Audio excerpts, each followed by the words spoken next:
du ma sori nag damay jox le secrétaire général Mamour mu présenter le discours en français su noppee dinaa def benn synthèse rek bu gàtt ci olof bi ñuy fàttali nag la direction n'est pas représentée donc il y a personne qui représente la direction mais le personnel il est là message bi ñu war a jàllale de toute façon dinañ ko jàllale à l'endroit de tous les travailleurs incha allah sunu papa bi nga xamante ni moo fi teewal Sara Camara Sara dafa dem palais donc mooy li ñuy def chaque année moo ak un collègue de Siba mooy secrétaire général lu Siba Omar Ndaw ren moom moo ànd ak Sara donc bu ngeen seetloo ñaari at yi passé yëpp man maa daan dem mais xam nga pour diversifier parce que dañu nekk syndicat bu yaatu il faut aussi laisser la place aux autres ñu muy xalaat bu rafet ñu ñëpp rafetlu ko aussi tamit ñoom aussi bu ñu demee rek teewal ñu fa parce que li tax ñu dem foofu aussi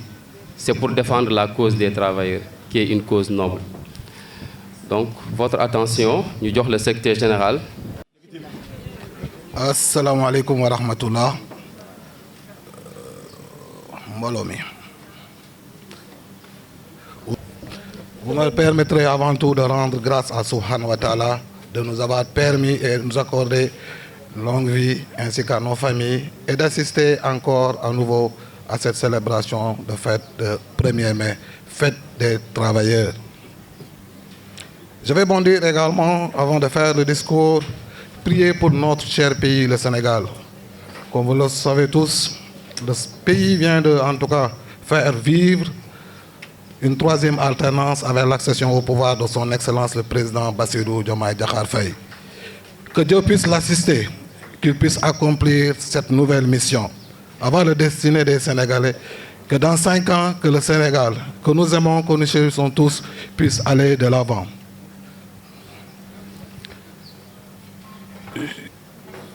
Le secrétaire coordinateur vient de faire un excellent discours qu'il m'a remis tout à l'heure. Vous me permettrez aujourd'hui de faire une digression ou entorse, monsieur le coordinateur. Je ne souhaiterais pas aujourd'hui lire ce discours. Je vais le faire comme ça et me libérer au plus profond de moi-même. Traditionnellement, j'aurais pu dire à monsieur le directeur général, malheureusement, il n'est pas là. J'ajouterai à monsieur le directeur administratif et financier,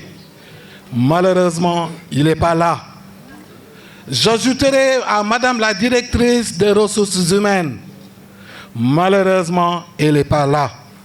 C'est le seul constat que je retiens en ce moment. Et je voudrais, si vous me le permettez, me rappeler de l'importance de cette journée. Et j'en suis convaincu que tout le monde, nous qui sommes tous ici présents, reconnaissons la valeur de cette journée, c'est-à-dire la journée des travailleurs. Des personnes, comme on le dit toujours et traditionnellement, ont perdu la vie depuis 1846. Se sont battus pour des heures, en tout cas réduction des heures de 12 à 8 heures, mais surtout aller de l'avant sur le plan professionnel. 2024 a été une année dure. Nous le reconnaissons, une cherté de la vie, comme on le dit. Mais nous avons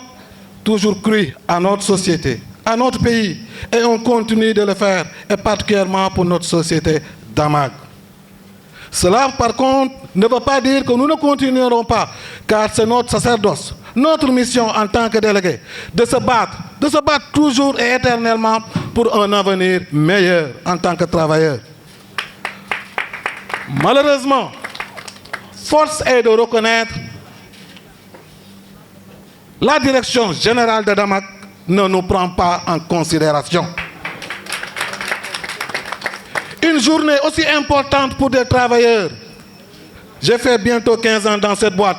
Je n'ai jamais vu le directeur général assister, ne serait-ce que 5 minutes pour dire passer une excellente journée. Cependant, toutes les journées, nous le voyons valser entre les magasins. Alors, pour une journée aussi importante pour des travailleurs, la raison voudrait que, ne serait-ce que 5 minutes, qu'il puisse en tout cas montrer de sa présence. C'est ça la réalité. À défaut de pouvoir venir, nous sommes dans une administration avec, comme on dit, des rangs hiérarchiques. Nous avons des cadres, un DAF, DRH et d'autres cadres. On pouvait tout simplement, par signe de respect, diligenter ou en tout cas dire à une personne représenter la direction. Ce serait signe de respect et de motivation. Mais nous prenons note et nous constatons ces faits. Et ça ne se passera pas comme ça, car nous ne laisserons passer de tels faits. Nous pensons que c'est inconcevable qu'une direction ne puisse pas donner autant d'estime à son personnel. Un personnel qui fait énormément de sacrifices. Ces derniers jours, le personnel, en tout cas, a tiré sur les collèges. Pour le simple fait que vous n'aurez jamais dû céder l'ICV. Nous n'avons pas cédé. Nous avons été professionnels. Nous avons été conscients. Nous avons été conscients de l'heure et de la cherté de la vie. Nous savions bel et bien quand nous acceptions dans ce bureau-là que l'ICV est un acquis. Mais nous sommes de bons travailleurs et nous sommes conscients et nous voulons un lendemain meilleur pour Damak. Nous avons cédé à ça en attendant l'année prochaine. Pour le simple fait qu'on s'est toujours dit, dans une relation, chacune des parties devrait pouvoir laisser. On nous avait fait l'année dernière, mais cette année, le directeur général a accepté de nous accompagner par rapport à nos collègues qui étaient à U par rapport à l'intéressement. D'accepter de céder quelque chose, même si c'est un acquis. Parce qu'on dit, il y a des plans tensions de trésorerie. Oui, mais on est conscient et on est prêt à accepter. En contrepartie, chers collègues, nous voyons une direction qui se tape une flotte de voitures. Ça, c'est des millions. Voilà une direction qui pense qu'à chaque fois qu'on doit faire des augmentations, c'est des 1000 francs, c'est des 3500, c'est des 4500. Il m'est arrivé une fois de demander à monsieur le directeur général qui se posait dans son bureau. Quand vous payez 100 000 francs à un employé, avec la cherté de la vie, où est la dignité humaine dans ça? Un père de famille, une mère de famille, à qui vous donnez 100 000 francs, où est la dignité humaine? Qui est censé payer le loyer, qui est censé payer l'électricité, l'eau, se nourrir, faire son transport. En réalité, le salaire est plus que dérisoire. Mais en tant que délégué, nous continuerons sur ces lancées, car c'est notre sacerdoce de toujours demander et nous continuons de réclamer une revalorisation des salaires à Damak. Parce que tout simplement, ça nous permet de vivre dignement. Nous avons toujours demandé des promotions en interne. Certes, les valeureuses peuvent avoir accès à ces postes de responsabilité. Mais je terminerai tout simplement, chers travailleurs. En tant que des délégués, nous avions accepté de faire un climat d'apaisement pour l'intérêt de la société. La direction continue sur ces faits, continue sur ces gestes et continue de nous manquer de responsabilité. Il me plaît de prendre un exemple, si vous me le permettez, dont je vais taire le nom. Je ne vais pas dire le nom de ce directeur, à qui il remet un certificat médical, à qui on dit vous avez une demande d'explication parce que tout simplement vous ne nous avez pas appelé ou envoyé un message. Depuis quand l'administration elle est verbale, l'administration elle est écrite? Que l'on soit un peu plus sérieux quand même. Je terminerai en tout cas avec ce dicton Wolof. Bouki, hein? Voilà. Vous le savez les gars, le respect, ça se mérite et ça s'impose. Il est temps que nous, travailleurs de Damak, qu'on puisse réclamer nos droits les plus légitimes, c'est-à-dire de travailler honnêtement, dignement, afin de pouvoir ramener quelque chose à la maison. Je laisse en tout cas à mes amis continuer par rapport à la version française. Que Dieu fasse que l'année prochaine qu'on soit là à nouveau, mais surtout qu'on soit plus nombreux. Et que Dieu bénisse vos familles, mais que Dieu bénisse le Sénégal. Je vous remercie. Plus d'attention ci message yi ñu bëgg a jàllale parce que c'est important. Secrétaire général, félicitations.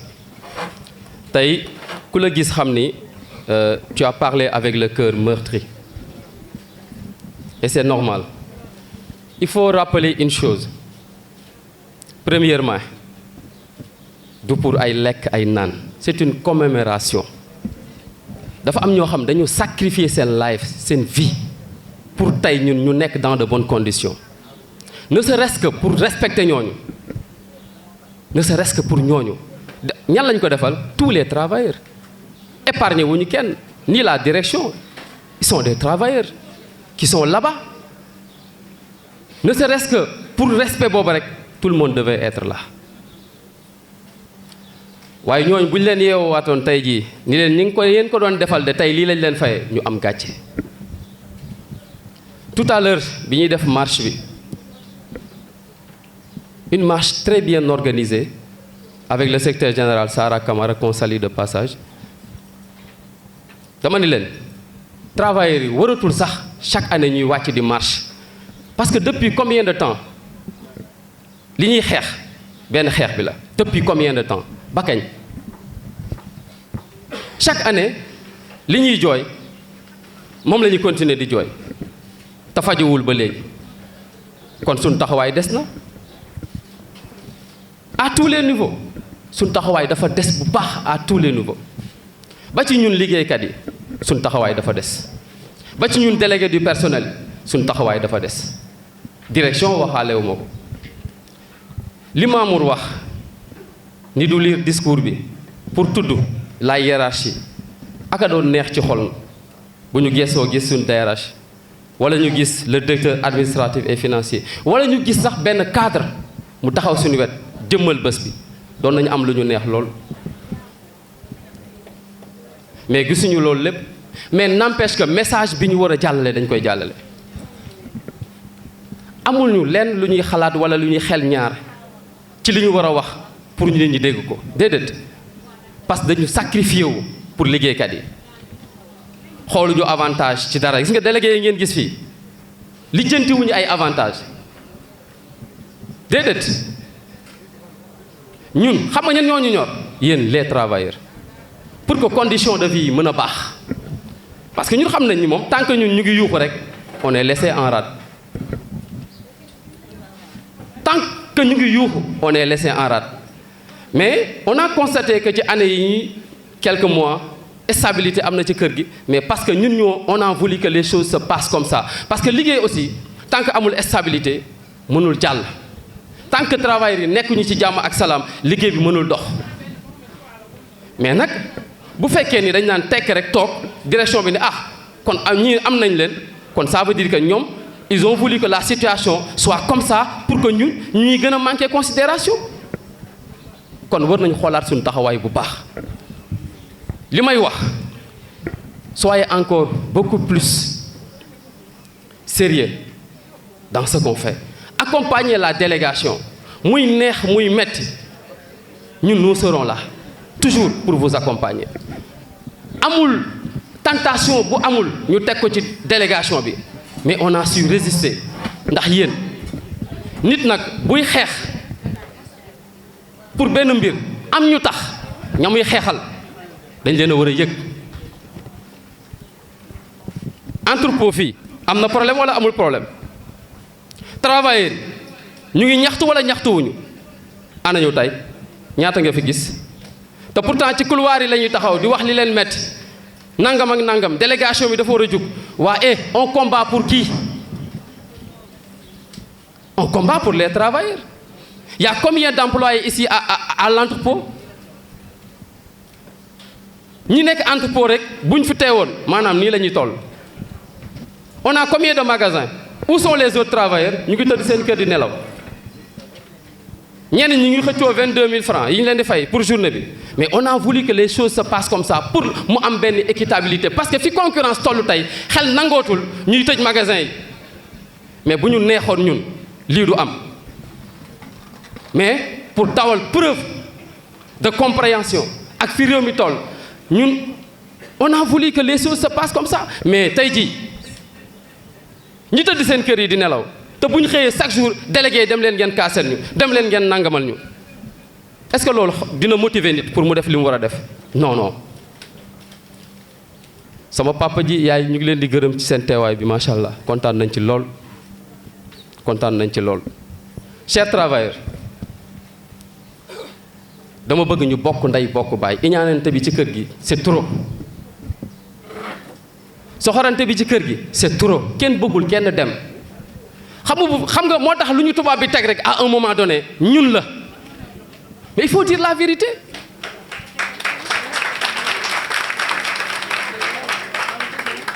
il faut dire la vérité augmentation yi sax ni mu war a demeewul noonu tey am na ñoo xamante ñu ngi toog fii maa ngi jàkkaarloog ñoom mais seen poste fi ñu nekk waroon nañ ko dépasser bu yàgg mais duñ leen ko jox ay tubaab lañ koy jox au nom de quoi mais dinaa ko tudd Aram Cissé mii toog ñaata at la def ci kër gi fii mu nekk direction bi mu nekk jiite ko elle devait être cadre aujourd'hui pourquoi elle ne l'est pas pourquoi elle ne l'est pas gis nga xeex bala muy neex dëgg xeex il faut que ñi nga nekkal nangu laa jàppale d'abord ci xeex bi El Hadj def nañ ko chef de rayon El Hadj warul nekk chef parce que c'est un délégué du personnel au nom de quoi Mamour dafa war a doon cadre ñu ni Mamour wur fi doonee cadre parce que délégué du personnel la au nom de quoi keneen dafa war a avancer ñu ni ko doo fi avancer déedéet jàqalante bi soxorante iñaanante bi du ñu dem tant que bokkuñu ndey bokk baay cause bii ñuy xeex muy une cause noble tubaab bi xam ne ñun dañoo on s'est unis en un seul homme pour am li ñu bëgg tant que tubaab bi demul ba sentir loolu sunu dara du faju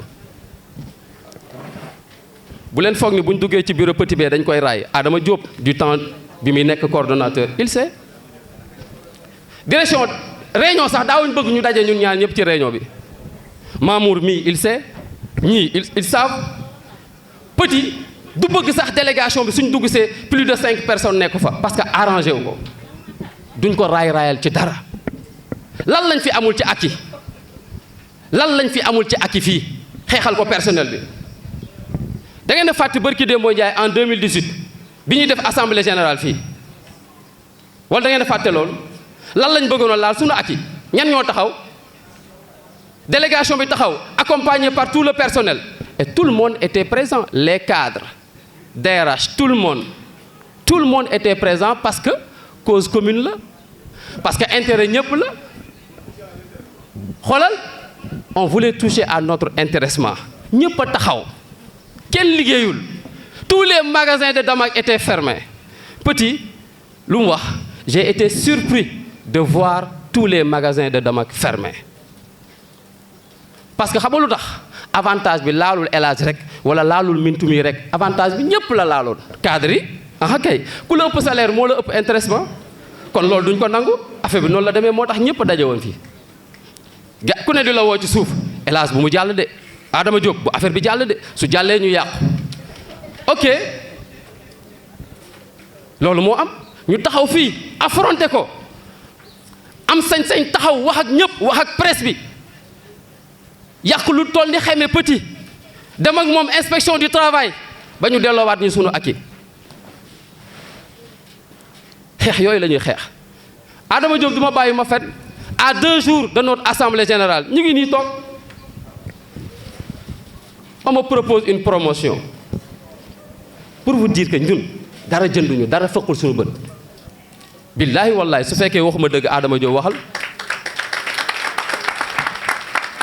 à 2 jours de notre assemblée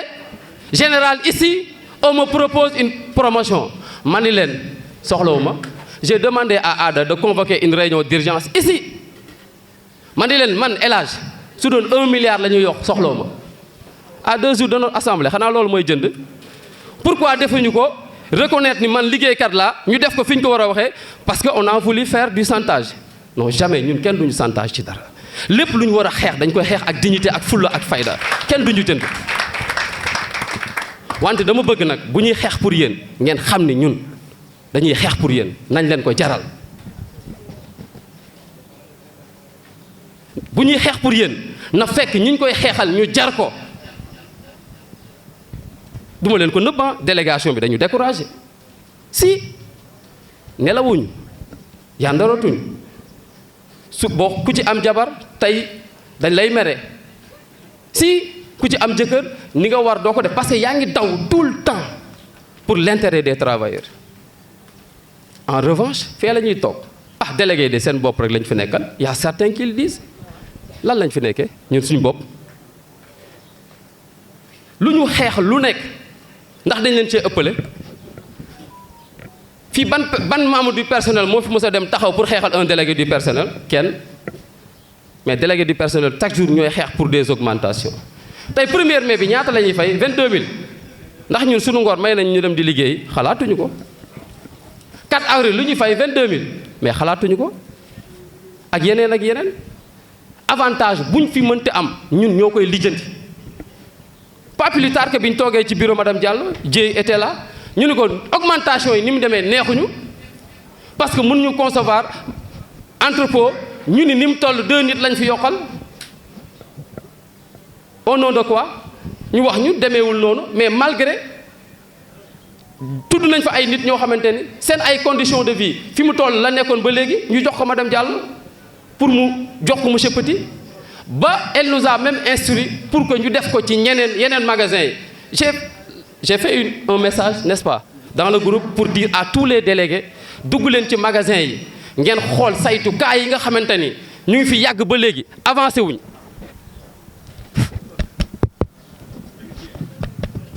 cas yi nga xamante ni ñu ngi fi yàgg avancé wuñ ba léegi ñu xool lu ñuy lijjante ces cas pour ñu avancer ñun boobu lijjanti wuñ suñu bopp de ñun ñu ngi bëgg seen condition baax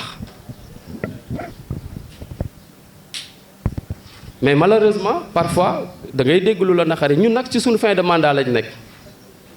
fin de mandat dans 2 mois maanaam suñu mandat jeex na ñun rek nekkuñu fi nag pour nekk continuer di nekk délégué déedéet fii tout le monde est compétent pour être délégué du personnel il faut que les gens maintenant prennent leurs responsabilités à ce niveau c'est tout su fekkee ñun li ñu fi jot a liggéey akus néew doy na leen c'est à vous de juger su fekkee li ñu fi def aussi doy leen c'est à vous de juger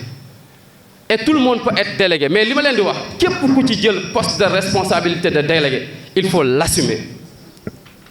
bu kenn foog nit da ngay nekk délégué pour une promotion képp ku yóbbaale loolu rek xamoo lan mooy cause délégué du personnel déedéet képp ku yóbbaale loolu sa xel ni damay nekk délégué pour am une promotion xamoo luy rôle délégué d'un personnel tu dois être le tampon entre le personnel et la direction bul jeng nag yéen xam ngeen ni à chaque fois bu direction jëfee naka su dul noonu ñun taxaw nañ xeex ak moom dëgg la wala du dëgg Aouka Baldé mii licencié wuñ ko fi kan moo tax mu dellu si c'est la délégation Saro joxuñu fi 4 personnes lettres d'explication xawma 3 y compris le directeur adjoint bi nekk Sam lan lañ ko wax si une seule fois il y a une seule sanction à l'endroit de nos collègues kenn dootul liggéey loolu lañu mës a taxawee yàggul daaw la kon ngeen xam ni rôle délégué c'est une cause noble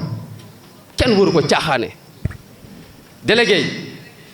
assumer leen seen ay responsabilités dañ leen a fal pour ngeen toogal fi travailleurs yi mais faluñu leen pour ngeen toog seen bureau yi faluñu leen pour suñu convoquer réunion ngeen toog seen bërëb lig déedéet DJ s'il vous plaît baay li mu wax dafa am importance trop bu mu dagg dama ni délégué faluñu ko pour muy toog rek di bañ a nemmeeku travailleur bi mais dañu ko fal pour muy taxawu travailleur yi su tàngee comme bu seddee fii bu fekkee dafa am kenn ku ne lu muy calculer bul doon délégué waaw bu dee da nga am looy calculer jarul ngay nekk délégué du personnel ñun on va continuer dañu woon sax sawaratuñ dañuy bàyyi mais buñ ko defee dañuy direction day am lu leen neex ah kay dama toog sama kër ma am lu ma metti lool tout à l'heure Mamour a ngi nii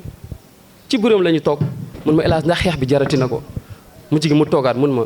mais jar na ko sax parce que ñii bu ñu leen bàyyee ci nii les travailleurs seront sacrifiés parce que lu mu bon bon am na ci kenn koo xamante ni gëm na délégation bi. On le fait pour cette personne-là.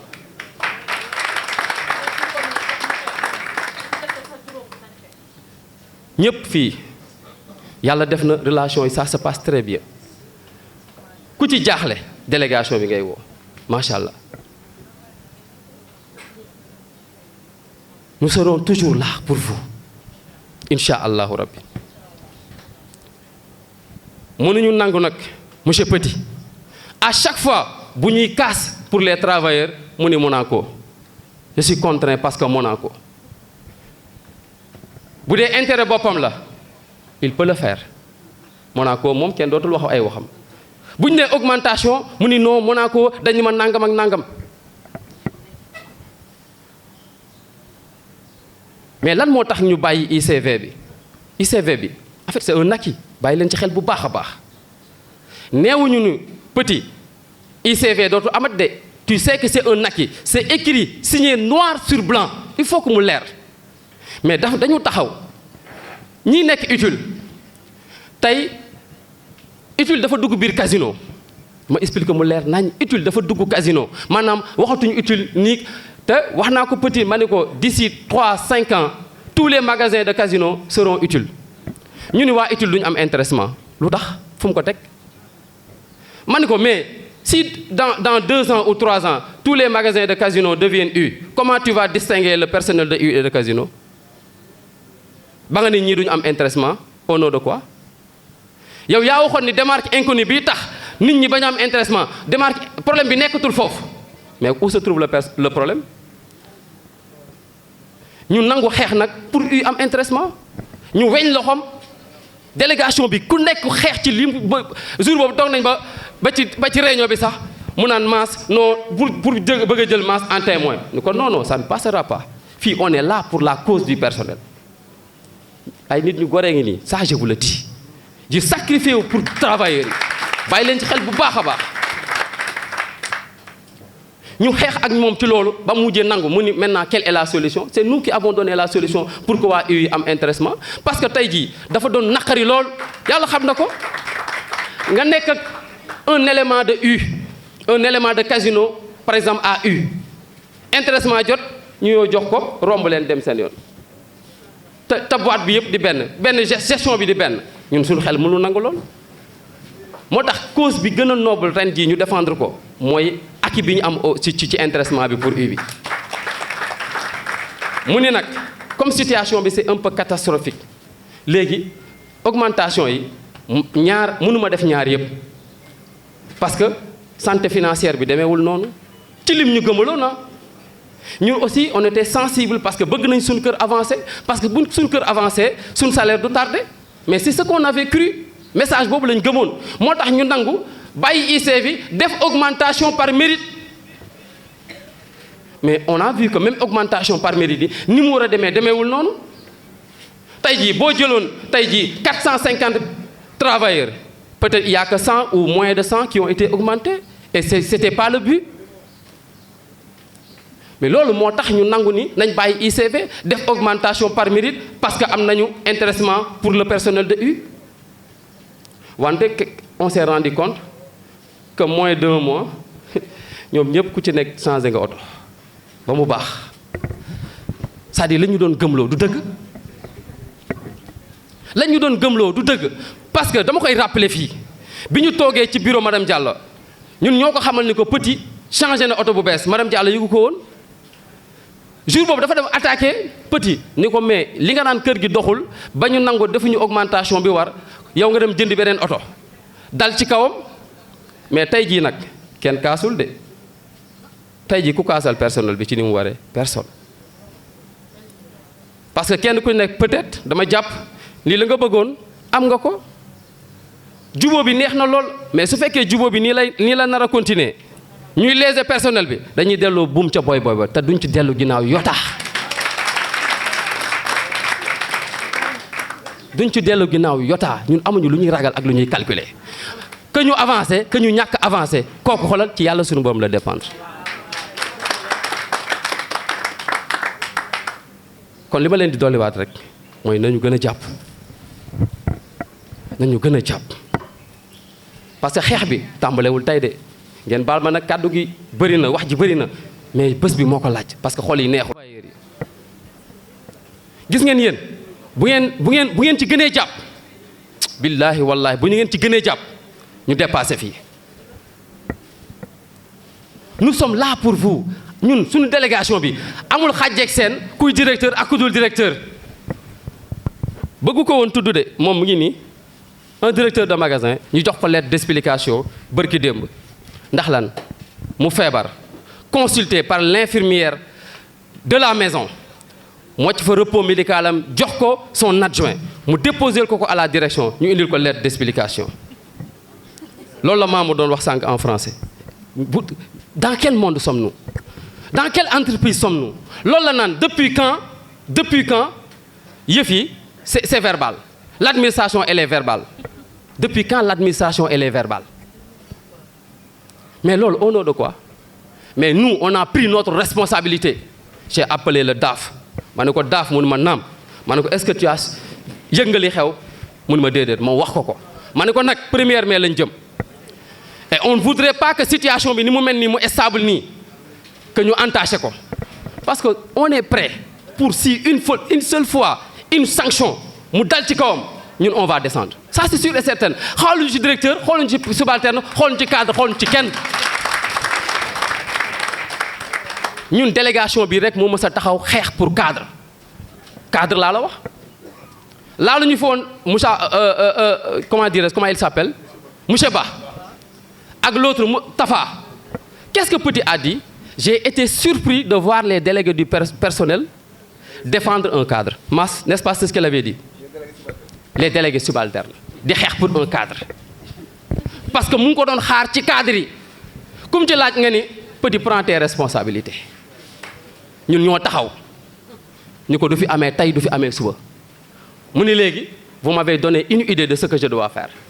parce que il était contraint Petit, il était contraint de licencier. Mais vous m'avez donné une idée de ce que je dois dire à Monaco. Lolo fi bayiwo Ba, mo fi bayiwon Tafa Diop. Ci loolu la ñuy dox saa su ne. Ngeen koy yëg ka ngeen koy ñàkk yëg. Parfois ñu wax ci kaw, mais parfois ñu wax ci suuf lijjanti lu bëri te kenn du ko yëg ci kër gi. Situation yu bëri lijjanti nañ ko te kenn yëgul. Moo tax ñii dañu am ngërëm. Dañu war a am ngërëm ak sant. Théo yow mi fi teewal directeur yi te on va faire même inch'Allah du yàgg une réunion avec vous et même avec directeur bu bees bi fi ñëw parce que ñun mënuñu concevoir nit ki def li mu war a def nga bëgg koo sanctionner parce que pour marquer ton empreinte ba fi bu dee ñëwee xëy suba changer horaire yi changer def lu ko neex dañu toog ci bureau bi convaincre ko Masseer ni ko yow dañ la woo autour d'une table pour négocier ak yow pour waxtaan ak yow ngay menacer naan j'ai pas peur de vous man ko nous aussi on n'a pas peur de toi fan la mujjee lan laa war a def man ko annuler li nga jot a def yëpp mu annuler lépp woo directeur yëpp kenn ku ci nekk benn par benn ni la emploi du temps bu ñu tegoon dindi leen ko ba ma waxtaan ak délégué yi ba pare ñun ci loolu la ñuy dox saa su ne mais li laay war a suli gëm leen seen bopp nanu gëm suñu bopp ñeenti nit ñeenti nit bëgg a lëmbee kër gi ñun ñu toog fi ñu toog rek pour lan bu xeex jotee kenn ku ci nekk da nga war a bàyyi lépp ngir cause boobu ndax bu sottee bu dee kenn nit la ñu laal yow nga ne comme du man rek damay toog bokkuma ci ëllëg mën na la dal de te boobaa da ngay soxla ku la défendre kon ku ci nekk lu dal sa morom jàppal ni man la dal gis nga tant que ñu ngi demee noonu la direction mënu ci ñun dara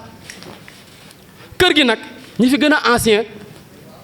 la direction gën a doye dal kër gi ñi fi gën a ancien la direction gën a ñàkk a jox gëdd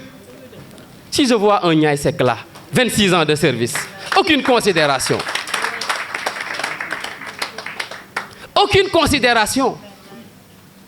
pour lan ak ñeneen ñu ngi fii j'ai cité maman Aram tout à l'heure sama yaay Aram tudd moo tax ma naan ko maman Massaer mii nekkagul woon 94 la nekk délégué du personnel il a reçu toutes les propositions du monde pour quitter la délégation mais il a toujours dit ñett billahi wallahi taala dama bëgg mu leer bu kenn jaxase xel yi ci dara ñun dañuy xeex cause bi dafa noble mais dama ni anciens yi la direction gën a ñàkkal fulla ñi fiy doog a ñëw barki démboo ñaay sax romb nañ ñu dem suñu yoon yàgg na ndax lan xëy na peut-être dañoo nangu yenn yi ñii nag nanguwuñu yenn yi de déedéet ah waaw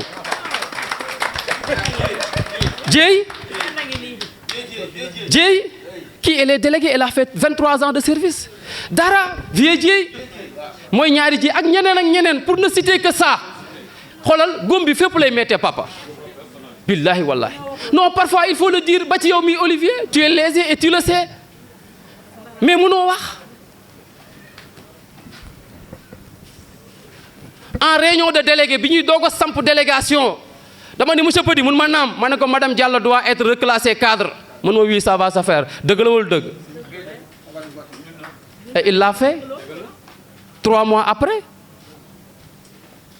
loolu la ñuy dox parce que mooy suñu DRH dañ ko war a jox gëdd bi ci war pour mu mën ñu jiite il faut que mu toll fenn fii ki lay jiite il faut mu sut la il faut mu nekk ci yenn conditions yi pour mën la jiite et ñun xam nga lu tax ñuy xeex loolu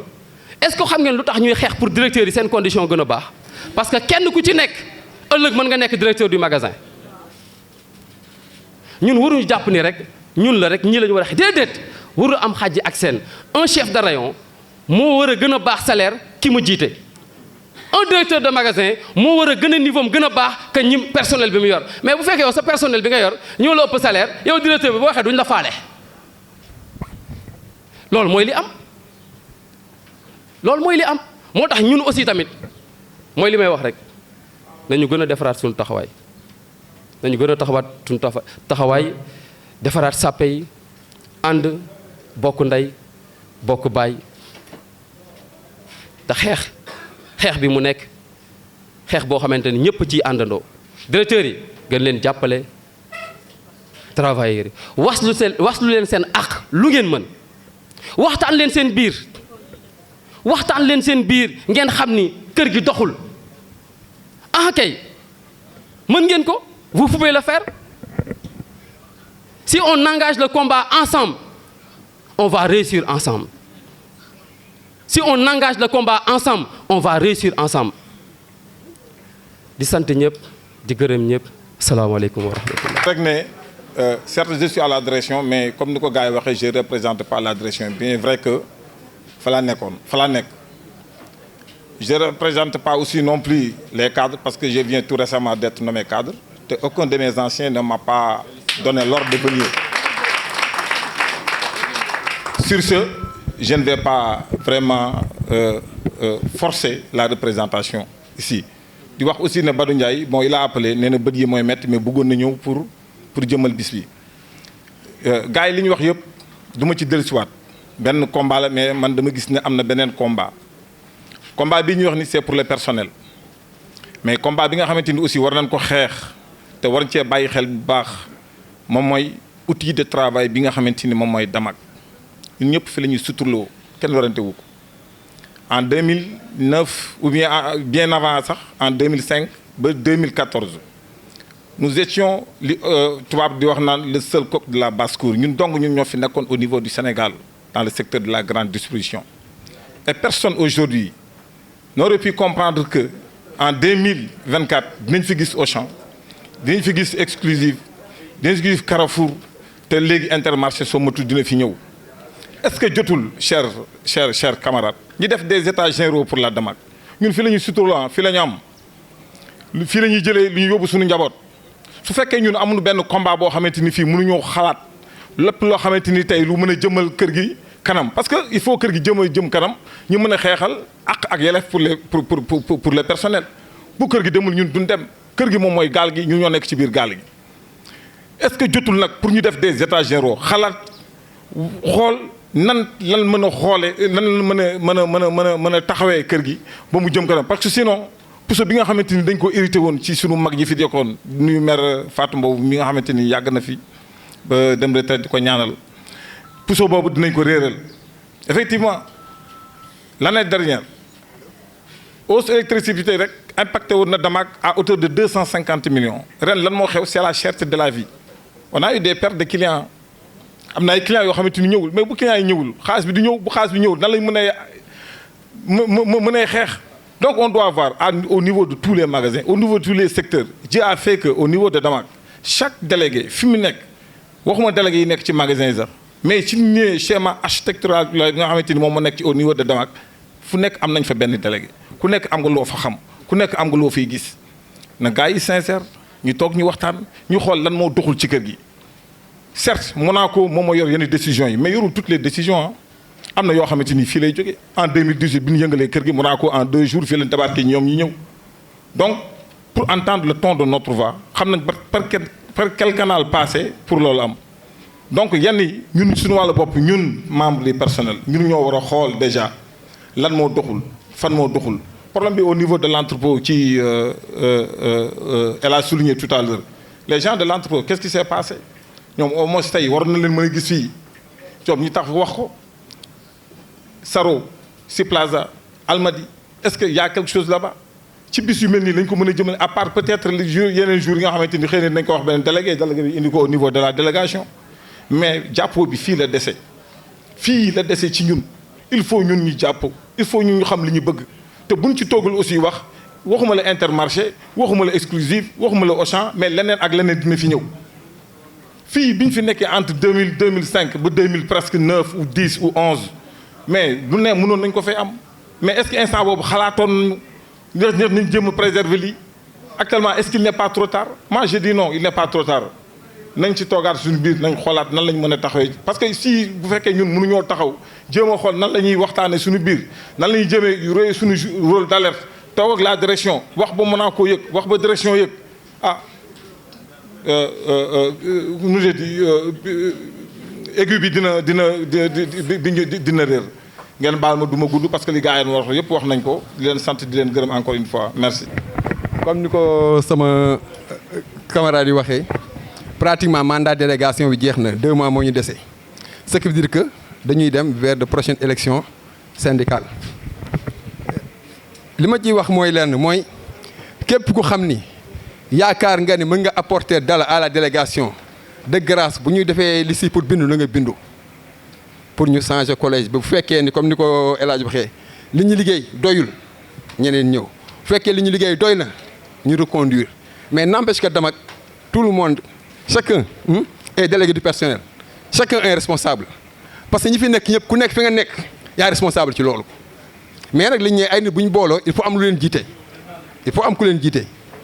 mais il faut ñu jéem a def xool loolu ñu koy jéem a gérer muy mandat bi jeex na pour ñu reconduire mandat bi.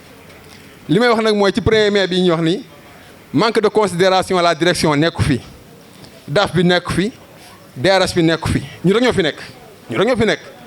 mooy xëy na fulaalul ñuy suñu bis bi lu ñu gis mooy xaalis bi ñuy am ci magasin yi ci benn côté ñun on est fautif mais comme ni ko El Hadj waxee mooy pour client apaisé bi ak vu la concurrence moo tax ñu séddee ba ñu mën a liggéey 1er mai pour am fa dara ñu liggéeyal ñëw délégation ñëw ci kii bi 1er mai bi même bu doon kenn wala ñaari ñëw sax je pense que direction waroon na ñëw man damay def benn proposition laay wax gars yi laay lancé pour collège bii ñëw déwén 1er mai incha allah dina am yàlla na yàlla may ñu fekk ñëpp kenn bañ ko wuute mais il faut ñu def benn exigence li ma gis mooy exigence mooy dorénavant 1er mai Damak on exige la présence du directeur général si il est au Sénégal ba pare non il faut ñu xamal na la bu nekkee Sénégal nañu exiger mu ñëw toog fii su fi nekkul mu délégué son second mais mënuñu nangu mu nekk Sénégal gi du ñëw 1er mai il faut mu deñ loolu nag cri de cœur bu lance pour délégation bi di ñëw la nañ ko egg yow su ko mënul ñu tëj magasin yi kenn bañ a liggéey 1er mai ñëpp ñëw toog défilé si un des deux rek parce que dañuy joxe dara bàyyi dara xam nañu concurrence yu metti na moo tax ñu ne nañ def sac si ubbi magasin te boo xoolee 1er mai yenn magasin ma gi ñu doon tijji muy si Plaza Sam Sar ñu doon Saro léegi Liberté yi ndaw yi sax dañuy tijji utile dañuy tijji kon ñëppay tijji léegi nag ñun suñu nangoo ñëpp tijji kon bu kenn ñëwul nañ ko nangu mais aussi compensation mooy comme dañoo tijji ñuy liggéey directeur général bu fi nekkee dañoo toog fii il faut ñu exiger ko su dee nee na mënul ñëw mënul ñëw mais ñu ñëpp tëj magasin ñëpp ñëw défilé toog fi il faut loolu nekk benn plan d'action beneen bi nag may wax mooy peut-être maa ngi def digression ci coopérative d'habitat bi laa koy dugal en tant que président de la coopérative d'habitat Dama Casino coopérative bi yàgg na encore une fois foofu aussi man à mon nom ak nom bureau bi maa ngi baalu àq ñëpp di jéggalu ñëpp di jéggal ñëpp neen baal leen ñu àq parce que yàgg na liñ naan xale yi sax parce que man sama doom bi jur 2000 bi ñu ko commencé mu ngi nii toog ci def mu ngi nii ñëw toog xam nga kon yàgg na mais nag liñ naan suuf moo xaw a doy waar mais nit ñi nañ ci am bu ñu am crainte nañ am certitude waaw nañ am certitude que ni li des bëreetul am na ñu naan nag yàgg nañ leen wax loolu ñàgg nañu wax li des bëreetul mais mën nañu bëreetul parce que boo leen xoolee dugaloon naa ci groupe coopérative bi promoteur bi non astafurlah géomètre bi pour kii onglet ñu war a def beneen 12500 la aw ma ci répondant yu bëri woon ensuite on a une suggestion ba def ko direction jël chèque bi adressé ko direction pour direction diligenter ñu ko am nañ ci yaakaar ni xëy na direction mën nañu may 1 million 605 bu ñu ko mayee dañuy fay géomètre bi mu def onglet ñëpp xam seen onglet ñi des nag mooy borom plus-value yi ñi des 30 et quelques personnes yi aussi dafa am lu ci am mooy dafa am plus-value bi ça fait 313 000 mooy maximum minimum 302 000 te plus-value bi dañ ne le vendeur moo ko war a fay l'acheteur du ko fay le notaire du ko fay am na ñoom seen xaalis nekk pendant 3 ans 4 ans 5 ans te dañu war a fay plus-value li tax affaire xaw a yéex yëpp mooy il fallait que ñu toog ak le promoteur ak le notaire pour ñu xool que chaque ku nekk lan mooy sa responsabilité plus-value bi mais nañu xam ni notaire yi moom nee na responsabilité nekku ci même bu fa tee si xaalis 3 ans 4 ans du moom moo ko parce que état nee na ko notaire du fay plus-value kii jaay moo koy fay te kii jaay aussi mën na ko yéexal comme mën na ko gaaw léegi ñu ngi seet nan lañu fexe ba moom 300 millions mu am moom lu mu ci fay ñu jéem ko gérer ci loolu lañ nekk mais tey si toutefois tey bu nit ne woon tey moom mën na fay plus-value 300 et quelques mille fekk si 283 000 yi day dem signé ji actam mais ñun aussi day yomb trop ñu ne xëy ne la yow fayal 300 000 te faute bi nekk ci notaire bi wala ci promoteur bi loolu moo yéexal loolu yëpp mais quant à onglet pour identification des terrains moom tey bu ñu fayoon tey géomètre bi xaalisam tey nii te doxu sax tey dañ ko jox 1 million 100 bi xaw mu des defar na onglet ba ku ne nga xam li ma si surface kon nañu gëm ni direction bu ñu diligenter affaire bi dans sous peu de temps ku nekk di nga mën a dem xam lii mooy sa parcelle mercredi direction ne dañuy revenir mercredi ça veut dire que boobaa ku jot sa kayit man boog sama xam-xam bu gàtt ni ma ko jàpp mooy dina xam sama terrain léegi mën naa tabax su may tabax koo xam nag jotagul kayitam muy problème fi la nekk si notaire bi kayitam génnagul mais surface am moo nekk nii dina ci benn côté mooy terrain bi amul problème mu ñaar wala ñett nit ko moom suñu 130 parcelles yi ñun ñoo ko moom mais problème d'administration la muy exemple c'est-à-dire conformité bi te conformité bi il faut lépp yemb état doo la ko jox te état même bu lépp yembee sax du la ko jox il faut nit ñi dëkk mu doog ko génnee moo tax ñun suñu problème li ñu bëgg mooy fexe bu ñu direction jàppalee ba ñu am 1 million 600 et quelques yi ñu fexe fay géomètre bi ku nekk di nga mën a xam lii mooy sa surface léegi plus-value bi ñu seet bu fekkee ni exemple promoteur bi am na lu mu ci jël en charge wala notaire bi am na lu mu ci jël en charge di des l'intéressé jël ko en charge bu fekkee ne ñoom ñaar nag mënu jël dara en charge l'intéressé moo ko war a jël en charge mais day dépendre moom ci moom loolu moo tax affaire xaw a yéex maa ngi def digression parce que lii 1er mai la pour travailleurs yëpp la coopérative yi ñëpp bokkuñ ci am nañu ci bokkul te maa ngi jël temps ñëpp di ci wax ci pour benn partie mais itam ngeen jéggal ma ci maa ngi ci jéggaluwaat ci loolu rien que parce que coopérative yàgg na ñu ngi wax rek ñu ngi wax moo tax ma bëgg indi leeral boobu au moins comme nit ñi toog nañu balaa ñuy pare ñuy waxal léegi peut-être après El Hadj dina am différent question réponse xaw ma micro ouvert léegi su amee aussi ku ci posé dem question ci coopérative bi ma xam ci mën ci tontu wala maas dinañ tontu suñu mënul tontu dem dañu naan mënuñu la tontu parce que aussi nit ki du la posé question nga ko li mu bëgg a dégg wala yow nga ko li nga bëgg a wax yow. ñu ngi rafetlu jotaay bi jour yu mel ni 1er mai ci la nit ñi am yenn occasion pour waxtaan selon li nga xam ne nii mooy les bilans yi nga xam ne nii mooy organisation yi nga xam ne moo ëmb kër gi ñu mun ko wax lu ci mel ni mooy amicale bi ak aussi li Dieye doon développé dafa am solo lool. Donc comme madame la présidente elle n'est pas disponible donc comme c'est pas préparé dama jël juste des angles rek pour mu gën a leer ci nit ñi. Donc l'amicale a été créée le 4 novembre 2021. L'amicale a pour but de tenir les membres unis de mêmes idées, de créer entre eux des liens humains et solidarité. Amicale bi li ko composé mooy 458 membres répartis entre 13 magasins, casinos, utiles, entrepôts, SAM, la direction générale et Happy World. Donc début aussi bu amicale bi mandataires yi nga xam ne ñoo représenté chaque département mooy li composé Damak. Donc proposé woon nañu benn règlement intérieur ndax entité boo gis dafay am lu leen régie maanaam nu ñuy doxee dañu waxoon ne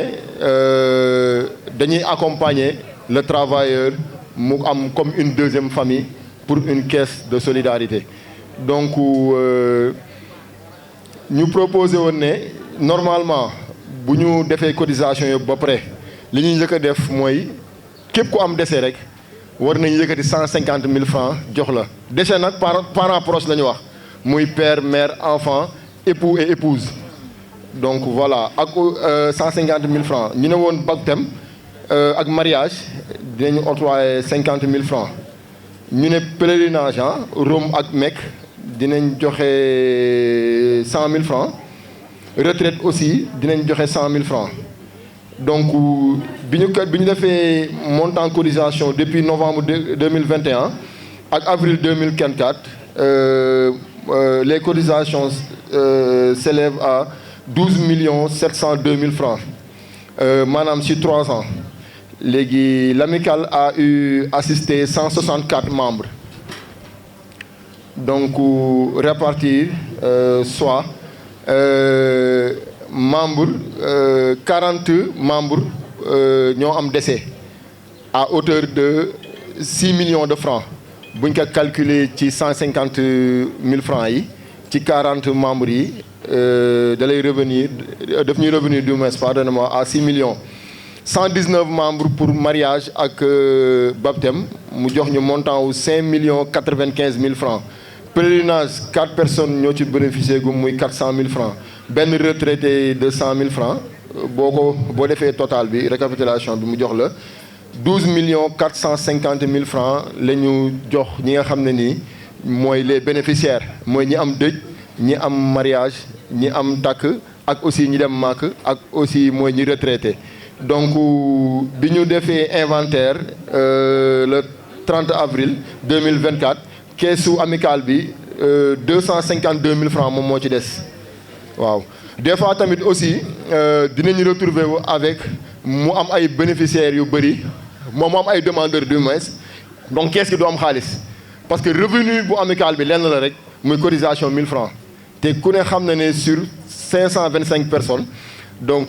Boo ci génnee 2 décès plus benn mariage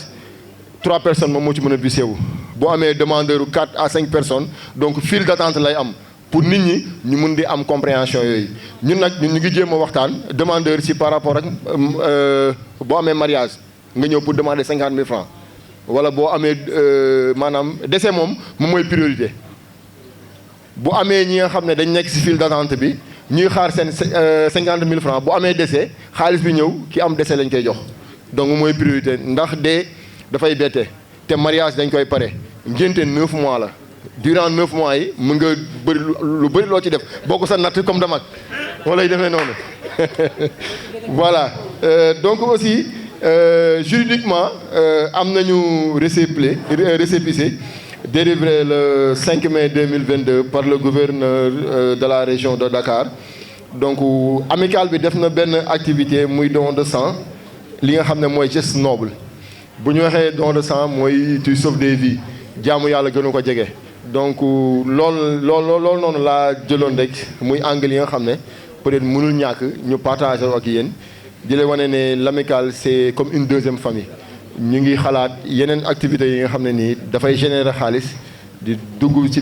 biir ci amicale bi ndax mun a couvrir ñëpp ci li ñu soxla quoi. xam nga rek damaa jógee ci manifestation enfin marche comme niñ ko xamee ñun ñëpp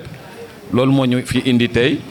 muy commémoration de la journée du travail dinaa wax tuuti ci au nom de mon secrétaire général yi nga xam ne comme entreprise yi dañoo bëri ren moom du ñu mën a am benn représentant boo xam ne dinañu mën a ñëw fii toog ak ñun voilà waxtaan ak ñun donc moo tax mu yebal ma ne bu ma egsi yëgal leen ko donc moom tamit di leen masaw ci coono liggéeykat je pense que ku ne liggéeykat mooy kii yeenu coono rawatina ci Damak bu ñu nekk dina ñëw léegi ci délégué du personnel yi nga xam ne ñoom El Hadj dem na ba wax sànq demoon nañu ba bëgg a xaddi moi je pense que un délégué du personnel su ma ragaluloon yàlla damay na bu dee dina dem àjjana parce que bàyyi naa yitteem bàyyi naa bëgg-bëggam ndax intérêt wu keneen xanaa jaamu yàlla loolu la bëgg donc seen taxawaay ci biir kër gi en tant que délégué du personnel man je n'ai rien à dire ci seen démarche parce que j'ai été délégué avec vous yàlla def mandat bi bokkuma ak yéen di continuer ci combat bi ñuy mener ensemble mais li ngeen doxale seen mandat ba tey gisuma ci loo xam ne lu ñagas je pense que am ngeen taxawaay doo xam ne boobu le délégué du personnel war a taxaw le personnel toujours loolu lañ fi nekk jërëjëf benn fan boo fakk saloo benn yoon ñu ne musoo fi def dara loolu moom nit mën naa ne doomu adama moo mel noonu nga ñuy gaaw a fàtte li nga defoon mais continuer leen sur cette lancée tout syndicaliste loolu la war a yennu les critiques des personnels les critiques des travailleurs loolu mooy doon sa force nga xam fan nga fóote lan nga war a yokk ci sa doxalin nga jëm ci di leen ñaanal yàlla taxawaay bi ngeen am tey yàlla gën leen yokk xel boo xam ne di ngeen mën a taxaw davantage les intérêts des travailleurs de la Damak. ñu ngi am mbégte lool nag ci lii ñu fi gis quelque part ñun daal bu fekkee ne am na benn fausse note bi ñu gis fii te mu metti ñu lool ñàkk a génne personnel bi wax dëgg lu ñu metti la génne bu ñu ñàkk génne man bi ma ñëwee maa ngi akay bi ma ñëwee léegi defe naa macher maa ko waa ana nit ñi muy ñi dañ ma jaaxal xam nga délégué mënul am doole fekk bu gëstoo dugg kenn ci ginnaawam délégué mënu ko am direction ñëwul ma yëg na ñàkk a ñëwu délégué parce que point fort ñàkk ni ñëwu direction parce que fu nekk nii syndicat bi délégué ñoo nekk ci point fort moo tax ñëwuñu kon lu positif la ci travailleurs yi ñu waroon woon a génni xam nga ñun dañu demoon ci ginnaaw bi maag sama rakk yi ñoom Moussa Diallo xale yu jàmbaare dama nekkoon ak sama génération ma xaw ci wét lool waaye bi ñoom Moussa Diallo ñëwee di xeex kese ñoom tamit ñu ne foo dem ñu nga fa dañu demoon ba patron bi ak ni ñu bañee maanaam syndicat am doole at ma jot mu dal di ñu ne seen syndicaliste du fi dugg ren ñu am gars yoo xamante ne dañu leen manigaase ñu d'accord ko patron yi bu fekkee ne dugg na man du ma ñëw seen premier mai bu syndicaliste bi ñëwee du ma ñëw président ci jubee na non bu dee loolu na toog fële parce que ñu nekk suñu président ñu ne mukk na patron bi toog mais dañ ko def seen syndicat dañ ñëw syndicaliste personnel délégué ñoo ko mën dooleel syndicaliste bu ko délégué woowul du ñëw ci société bi na ngeen ko xam at moomu patron bi ne fekk syndicat du ñëw ñun ñu ne bul ñëw ñu woo suñu syndicat mu ñu ñëw ñu toog ñu réunion ñu jël suñu élève préparé kon ñàkk a ñëwam force la war a doon bu mu war a jox personnel bi mais warul doon faible ci ñoom kon dama jàpp ne dabatal yomb na dabatal bi jëkk proposé lu ko assemblée générale ginnaaw bi ngeen ko wanee nag ñàkk ñëw ba pare proposé ko assemblée générale ginnaaw bi ngeen noté li ngeen war a noté pare ngeen proposé na ñëw assemblée générale parce que dañ ko xaale ba déwén en tant que patron ñu war a toog waxtu wala ñëwuloo kooku aussi yéen a koy proposé assemblée générale personnel bi ñëw ñu wax lu ñu naqari na ñun délégué ñu wax bi yow bis bu ne kan ngay dialogue ak sa travail bi patron bi moo war a gën a yàqamte loolu waaye waru ko bañ kon maa ngi bég bu baax a baax ñi fi ñu seen taxawaay mais nañu waxtaan ak yéen travail benn yoon na ñëpp a génni ñu ñëw ñu jëmmal bis bi xam nga bis bi tey maa ngi ko wax fële sànq xam na fu ñu toog nii joolaa yeeg tukulóor yàqamte nañu añ tey du bisu añ kese gis nga li ñuy def nii man de dem na société yoo mais temps bi ngeen di jël waxante seen biir loolu mooy premier mai ndax temps bi ngeen di liggéey salaamaaleykum booy na nga asa ma ngi bëgg tardé nga dugga fooy waxante ak nit ki amoo ko kon lu am solo la lu ñu mel ni tam ñu toog ñu waxante bi suñu dënn bi ñu ñaante ñu dem ba déwén dama dégg li fii léegi amical ma gën ci bëgg gars yi mbooloo mu bu amul social du dem fenn yéen bu nga yërimul fon ba ku leen yërëm bu mën leen defante seen biir ngeen bëgg a patron jàppal leen social bi lu am solo la ndax mënul ñàkk dëj mënul ñàkk ngénte mënul ñàkk takk mënul ñàkk kon loolu bu fekkee nañu départ tuuti amical ñu jéem suñu biir ma seer mii xewle man dama ko iñaane sa 1000 francs pour tax na bu doon amical ba du ma ko jox dara au nom de quoi man ma ñëw taxaw ci man en tant que collègue de service ay mbokkam xaritam ñëw jox ko man joxewu ma dara loolu du ngor amical bi nag dafay taxaw place boobu nañ ki taxaw bu baax a baax jàppal suñu biir ba ca dañ ngeen proposé nag patron bi lii lañ def mais patron bi lan nga ciy def amical bi ñu dañu waa CCS yaa fa sonn nañu be lii defuñu ko waaye amoon nañu fayda gu toll ne dëj bu amee ñu ne patron bi indi duñ fa dem làmb ñu kese kon lu mu saan jot mooy làmba poosam ñu dem ñu joxe ci turu société bi ndax tamit toog nag di ne damak promotion boobu ñu koy defal lan lañ koy ñu ne ko indi nga joxe ñu dem teew ci turu ki mu jox ko comme xaarul leen ko nag yéen ngeen commencé nag seen amical laaj leen ko loo ciy def amical bi wala coopérative bi ñun la ñu defoon patron ñu ne balaay dara am na yàlla minimum ñu ne mooy lan ñu ne matière première bi ñëw fii yépp ay saako lay indi dañ koy jaay jox ñu ko xam nañ da ko jox mais wu nekk ko ci day am ay palettes yoo xam te ni dafay ñëw ay lu tudd ambulance jox ñu ko ñu waa ak moom ba muy nangu léegi nag dañu dem mënuñu ko jox ndax dafa am lu muy beneen waaye dinañ jël 20% gis na 20% yooyu xaalis bu dul jeex la proposé ko patron bi génnul ci poosam loolu dafa am yoo xam te ne loolu mooy dimbali amical bi wala kii que ngeen proposé bu fekkee am na ambulance yu fay ñëw ngeen proposé ko mu doon lekk ko par rapport li ngeen def kon daal maa ngi wax que ne délégué day wala boog syndicaliste du ma ne délégué syndicaliste ñii nga xamante ne Damak mu ngi koy produire ñëw ci syndicat bi mosuñ ci am como loolu yàlla def loolu yàlla def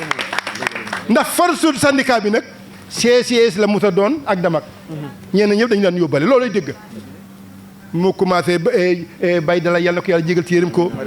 madame Doucouré ñoom jéy mi mais ñoom ma seer comme patron lañu léegi ñëwatuñu mais kii nga xam te ne moom mooy ñëw macha allah waaye nag dafay sànni xeer foofu de ñu ne suñu secrétaire général patron la du ñëw ñoo ko fi ñëwal. secrétaire général day joxe defa ñu jël ñëw gis nag waaye dañuy sànni xeer nag mu ne jàmbar la lool waaye dafa tay la ñëw del ñëw nag syndicat bi xam la secrétaire général baax na ci loolu moom baax na ci. waaye ma wax leen ñii fay ñëw jàmbar lañu macha allah Limaamu Laay ma lee discours bu mu def fali sànka vraiment ça nous rassure parce que dafa matale temps bu gàtt kon vraiment waa Demac lii seen délégué yi di def dama yaakaar ne délégué yi ñu ngi bëgg a ëpp hauteur personnel bi yàlla xam na ko parce que connecté nañu mais est-ce que ñoom personnel bi connecté wu nañu loolu jar a wax voilà parce que ñi nga xam te ne ñoo lay doxal say mbir di leen ko waxal ah ñoom ñuy naw ni malaka yow ngay raam ni mbëtt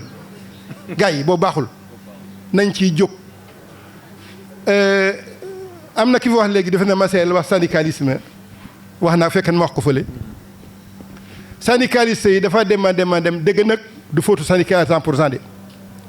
état bi fi nekk état libéraux moom moo dem ba moxoñ syndicaliste que def ko siphon pour fompukaay looluy dëgg syndicaliste yi ñu nangu ko bëgg lu yomba ñu nangu ko ba syndicaliste parce que amatul baat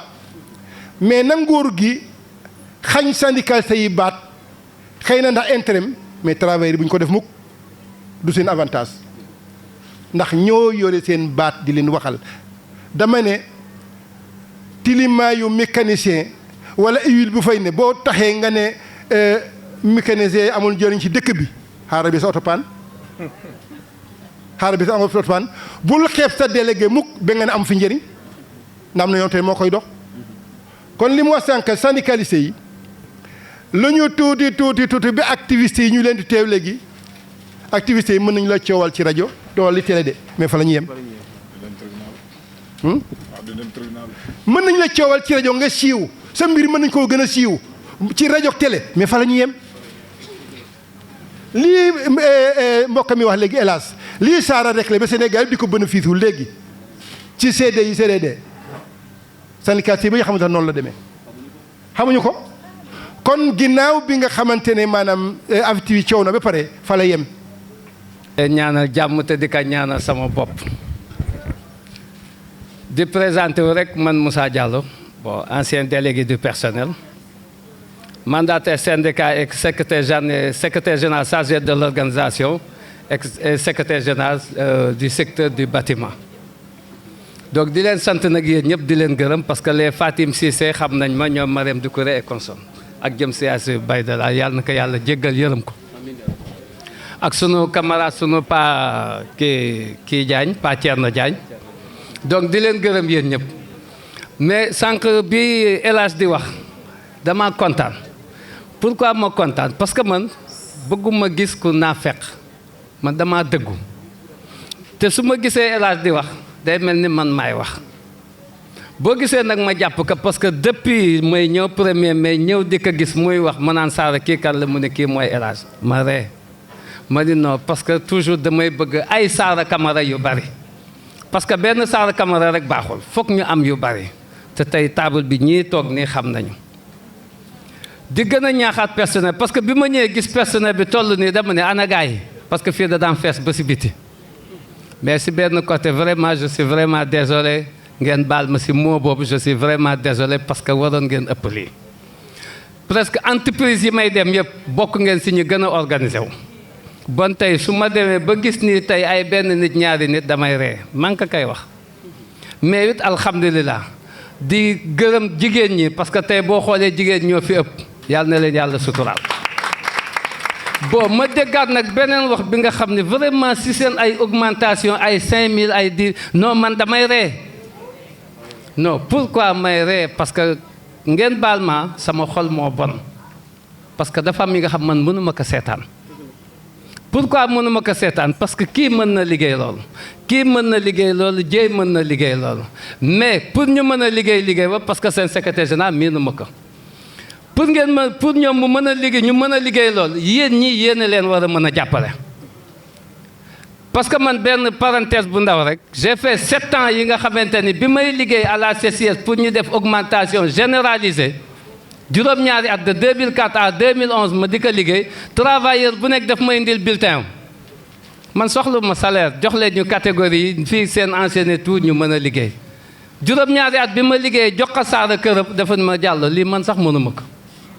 ma ne ko pourtant mën nga ko yaa ma ko jàngal parce que dañ daan def ba 4 heures du matin ñuy toog di jàng may jógee Liberté 6 di ñëw bëggal tàppe à pied aller retour ma di ko dox ndax lan dama doon jàng donc loolu biñ ko defee baam ko fekk na fi Mbaye Gueye juróom-ñaari at bi ma toogee wax patron bi li fi nekk nee na ma vraiment rus naa la mais waxoo dëgg chef personnel dëggal ñeneen dëggal une semaine ñu régulariser catégorie yëpp rappel différentiel bi xaalis bi di génn dama ne leen nañ ko jox Mbaye Gueye parce que bëgguma feeñ chèque bi mu ñëwee ba ñu jëli xaalis Mbaye Gueye mii lañ ko jox ku si nekk ñu jox la li nga moom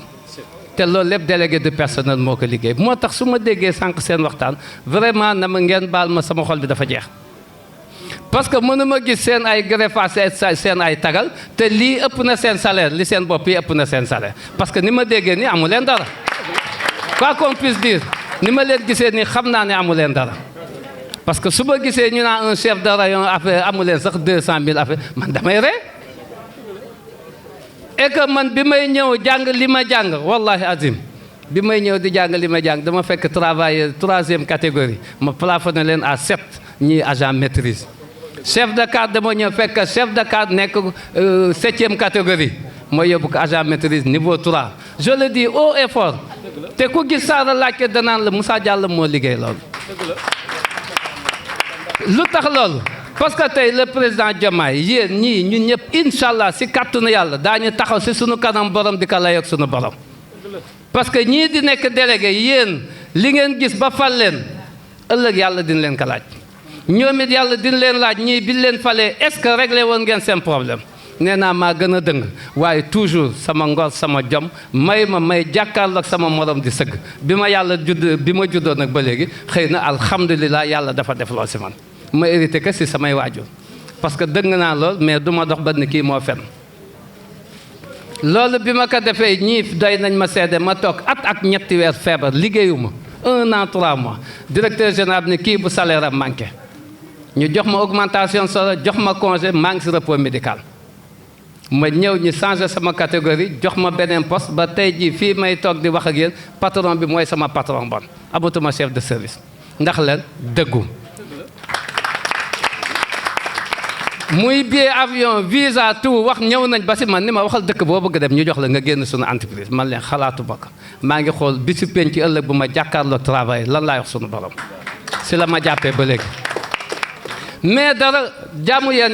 leen yàlla xam nga lu tax parce que lii ma wax ni yëpp teru après au retour personnel bi ñoo ma pétition wàccee ma personnel bi ñoo ma pétition wàccee ma nekkatuma délégué maintenant je suis un responsable syndical mais alhamdulilah xam nga lu tax parce que ñama dàq nee naa leen ku seen bët xonk ñëw leen si man ma régler seen problème baal naa leen ak yéen ñëpp te ba fii ma toog di wax ak yéen noonu laay def ak ñoom donc dama bëgg au moins ñu xam que ñi ñëpp ay missionnaire lañu da ngeen di liggéey da ngeen di retraité da ngeen di jeexal mais ànd bi na rafet di ñaaxaat délégué yi bu fekkee xamul leen code du travail li mu wax xamul leen convention collective li mu wax xamul leen les délégués personnels li mu wax bu kenn volontaire ni ay délégué ngeen parce que da ngeen di bakkaaral seen bopp maa bëgg maa mën ñu jox leen te mënu leen ko vraiment du lu rafet donc travail yéen ma di leen ñaanal ngeen bañ am benn sens interdit yéen ak seeni délégué de personnel lu ngeen bëgg wax leen même man direction dama naa li wax ku si am doléance def ko si enveloppe tegal ma poste de garde bu mu am tur parce que nga bañ a feeñ su ma daan toog Mbaye Gueye doy na ma sedd di jox patron bi ay information defe naa ma foo ko jëlee te pourtant ay responsable ñoo ma ko jox mais xamu ko xale da nga koy nax mais mag da nga koy wan mu gis te ñii dañuy wane ngeen di gis moo tax bi vraiment hélas suy wax wallahi azim dama koy xool mais damay bëgg parce que damay xam ne bu ñu amee ñeenti hélas ñii dama leen a bërgël ñett ba ñeenti hélas entreprise bu nekk am loolu y aura plus de centaines de Sara Camara bokkuñu synthèse waaye synthèse xam na kan mooy Sara Camara bokkuñu fa mais giro bu ko Sara ne ñëwal sama kër 4 heures du matin dina taal otom ñëw nit ki nag bu la nit ñi xamul yow xamal sa bopp parce que man loolu lu ma hérité li si Sara Camara moo tax su ma gisee kuy doxalee noonu damay kontaan di ñaan yàlla bu fekkee incha allah comme nee nañ seen mandat li si des bareetul bu dee ñii am ngeen si ñoom yaakaar la manqué si ñoom parce que kenn matul ngeen gën a yokkaat lool si ñoom. bu fekkee nag am na yeneen volontaires yi nga xam bëgg ngeen nekk candidat ëllëg de grâce bu ngeen jàngul bu leen nekk candidat parce que bu ngeen ko nekkee da ngeen di bàkkaar rek du ngeen def seen liggéey normal te seen mujj du rafet. gis naa beaucoup de responsables sama kanam ba ñuy sukuraat dañoo sonn parce que damaa fekkee man Madia Diop ñoom Iba Ndiaye Diagne ñoom ñëpp parce que jóge naa CNTS ñëw UDTS doore ñëw fii FNCS te li ma jàng fii jàng ma ko fenn. Amath Dansokho Ibrahima Sène comment Maguette Thiam les Yoradé ñoom ñëpp chaque week-end que jëfee maa doon toog ak ñoom donc ñooñ seen keppaar laa jàngee moo tax nag ma ni alhamdulilah mais nag ku amul pas-pas amoo courage amoo disponibilité pour jàng vraiment bu leen nekk délégué dama leen koy ñaan rek li laay war a sori ngeen bàyyi ñii ñu continuer ba pare nag lu ñu manqué ngeen ni manqué ngeen lii parce que yoon may na leen loolu bu nekkul yoon may na leen comme ñoom yéen a ngi signé ay check-off ñu ñoom ñuy lekk seen xaal ngeen ñëw ba si central bi ngeen boolee leen foofu bu boobaa ñoom daañu xool ñun lan lan leen di def ngeen baal ma maa ngi jéggalu di leen gërëm di leen sant jërë ngeen. parce que bu ngeen waxul du ñu xam li leen naxari tant que yéen ngi toog waxu leen rek pour ñu dañuy jàpp ni tout est parfait donc tijji nañ micro yi pour képp ku bëgg a sànni kàddu nga sànni ci sa kàddu bu yëpp yembee nag ñu teg añ yi ñu mën a añ. mu mayaat ñu teewe ko ren ñu ñaan yàlla